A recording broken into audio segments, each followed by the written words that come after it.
우린 친구. 아, 물론 친구 아닙니다. 히히히히.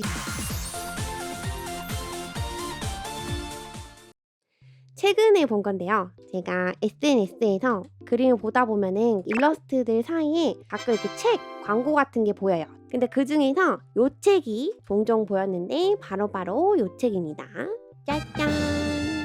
표지도 예쁘고 내용도 좀 흥미로워 보여가지고 사서 볼까 이렇게 생각을 하고 있었는데 마치 여기 영진닷컴에서 유콘에게 메일 한 통이 옵니다. 이 책을 유코님이 리뷰를 해주시지 않겠습니까? 라고 이제 요청 메일이 온 거예요. 완전 이거 운명이다. 바로 오케이 했죠. 그래가지고 오늘 이렇게 책 리뷰를 하게 됐습니다. 오늘의 주인공을 모셔볼게요. 자, 오늘 방송에 함께 해주실 오시야마 씨입니다. 오시야마 씨는요, 완전 천재 애니메이터로 불리는데요. 제가 진짜 좋아하는 마루민 아리에티, 그리고 메리와 마녀의 거, 지브리 거에도 많이 들어갔고요. 이거 완전 핫한 최신 작품이잖아요. 체인소맨, 거기에 나오는 악마 디자인도 오시야마 씨가 했다고 합니다. 자, 오시야마 씨도요, 신입 시절이 있었습니다. 애니메이션 업계는요, 신입이 이제 동화부터 시작을 하고요. 동화, 원화, 감독, 요렇게 트리가 있어요. 테크트리. 요 동화가 뭐냐면 원화가 멋있는 장면, 이제 중요한 장면 있죠. 주인공이 칼을 꺼냈어. 그러면 그 칼을 꺼내기까지의 그 무수한 조금씩 움직이는 그런 장면들이 어마어마하게 있잖아요. 프레임을 채워 넣는 게 동화인데요. 그래서 동화를 이렇게 그림을 그리시고 계시는데 나도 원화를 좀 하고 싶다 라는 생각이 드셨대요. 그때 선배님이 오셔가지고 신입 원화를 그리고 싶나? 한 달에 1000장을 그리면 원화 시켜줄게 하고 도발을 합니다. 도발? 오시야마 씨는 불타 올라가지고 한 달에 1200장 간다 하고서는 진짜로 1200장 막 그럴 때 그래서 선배가 녀석 보통이 아닌데? 하지만 게임처럼 그렇게 팍팍 진행되는 건 아니잖아요. 1200장을 그렸다고 해서 원화로 가지는 못했다고 합니다. 사기당했다고요? 유콘이라면 속았어 라고 할 것 같아.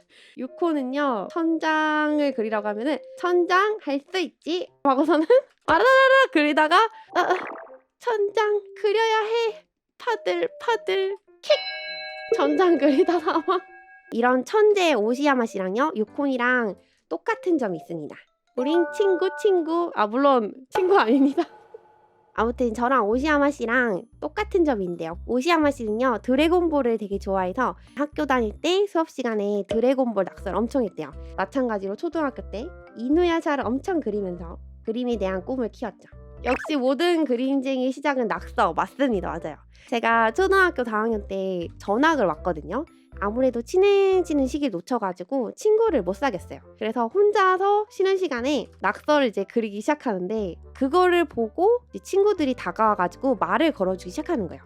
유콘이가 그림 그린다. 와, 잘 그린다. 이러면서 저한테 이제 말을 거는 거예요. 그래서 잘 그린다고 하니까 약간 속으로 이제 칭찬?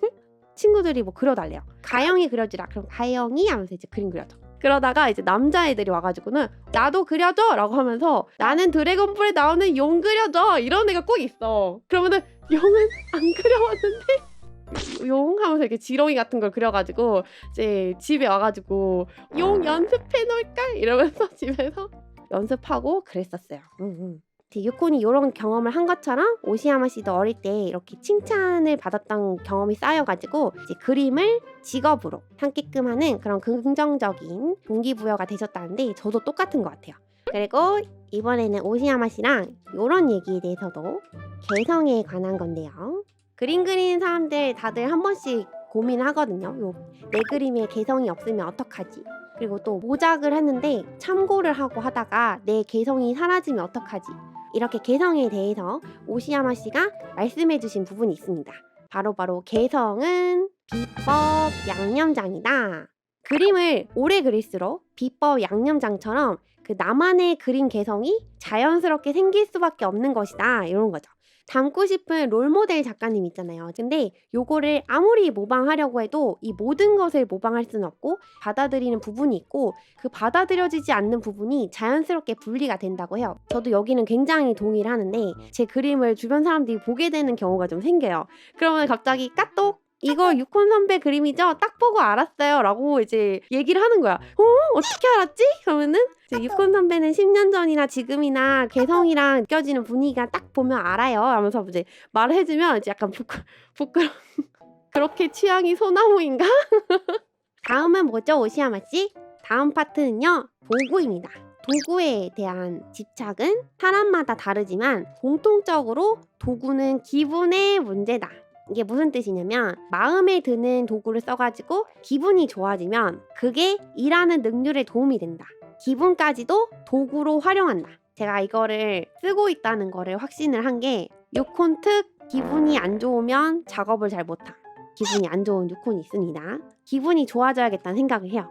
그러면은 남친꾼 일로 와봐 하고서 불러요. 그러면 남친꾼이 응? 왜? 나 불렀어? 하고서 이렇게 쪼르르 옵니다. 나 기분이가 안 좋아 이러면 뽀뽀 10번 해줘. 물음표. 유콘에게 뽀뽀를 막 해주죠. 도도도도도도도도 해주면은 킥킥 기분이 좀 나면서 작업을 또 열심히 하는 거죠. 파박.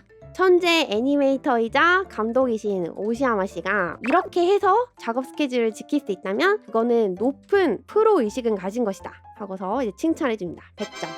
유콘은 이미 기분을 도구로 사용하고 있다. 유콘 높은 프로 의식을 지닌.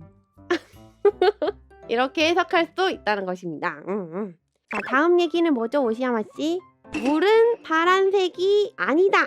아니, 물이 파란색이 아니라고? 그럼 무슨 색이지? 라고 생각하실 수 있는데요. 자, 물은 파란색이다. 요거는 편견입니다. 실제로 이제 색을 칠할 때는요, 고유색보다는 환경색을 고려해야 됩니다. 저도 미대 입시를 할 때 하늘 파란색 이렇게 칠하고 땅 하면 갈색 이런 식으로 이제 칠하고 편견이라고 생각하는 것들에서 벗어나질 못했었거든요. 특히 하늘이라던가 사람의 피부색 이런 것들은 되게 친숙하고 많이 보잖아요. 그래서 이미 알고 있다라고 생각을 하기 때문에 고정관념이 많이 왜곡이 될 수가 있어요. 예시를 들어드릴게요. 보통은 이제 바다를 그린다면 이렇게 많이들 그리죠. 근데 하늘은 파란색 이렇게 그리면은 분위기를 딱 바꾸기가 어려워요. 항상 이 분위기만 찍어놓듯이 그려놓기 때문에. 근데 나는 좀 뭔가 보라색으로 예쁜 오묘한 분위기의 바다를 그려보고 싶어 라고 한다면 그냥 바로 여기서 초를 바꿔가지고 이렇게 바꿔버리면 굉장히 이상한 바다가 된다는 거죠. 그래서 약간 핑크빛으로 보이는 그런 바다를 그리려면 어떻게 해야 되냐? 이렇게 색을 바꾸면 안 돼요. 이렇게 붉은 노을빛이 들어온 거라고 생각을 하고 하늘을 붉은색으로 이렇게 바꿔줘요. 그러면 구름은 어떤 색일까요? 구름은 같은 색으로 맞춰주기만 해도 사실 느껴져요. 이거 구름 같긴 한데? 태양이 되게 아래쪽으로 내려와 있잖아요. 그러면서 노란빛이 살짝 뿜어진단 말이죠. 그러면 그 노란색을 살짝 묻혀줘. 그러면 또 이제 반사가 되는 느낌을 넣어줄 수가 있고요. 그럼 바다는 또 어떤 색깔일까요? 바다는 하늘 또 반사하는데 투명한 느낌이잖아요. 조금 채도를 떨어뜨려서. 그리고 마찬가지로 저 하늘의 불그스름한 느낌을 반사를 한다는 느낌으로. 그리고 하늘도 파란색이 보일 듯 말 듯. 모래사장 같은 경우에는 어두우니까 이런 느낌으로 깔아줍니다. 바다의 느낌이 나죠. 여기가 파란색이 아니어도 바다로 느껴지는 그런 무언가. 그래서 물은 파란색이다 라고 생각을 하고 있으면 이런 그림을 그릴 수가 없습니다. 근데 이렇게 자주 실수하고 어색하게 그리는 부분에 대해 가지고 오시야마 씨는 굉장히 잘 정리를 해주고 있습니다. 저는 제 경험이랑 연결 지으면서 굉장히 재밌게 읽었습니다. 이 책에 보면 작화 기술이라고 적혀 있는데 뭐 이론 이렇게 다루는 딱딱한 작법서는 아니고 애니메이터 출신 감독이신 우리 오시야마 프로 작가님이 올해 그림을 그려오면서 깨달은 것에 대해 그림 선배 조언이라고 생각하시면 딱 좋을 것 같아요. 그림쟁이라면은 누구나 흥미가 있을 법한 내용을 담고 있으니까 관심이 생기셨으면 한 번쯤 읽어보시면 좋을 것 같습니다.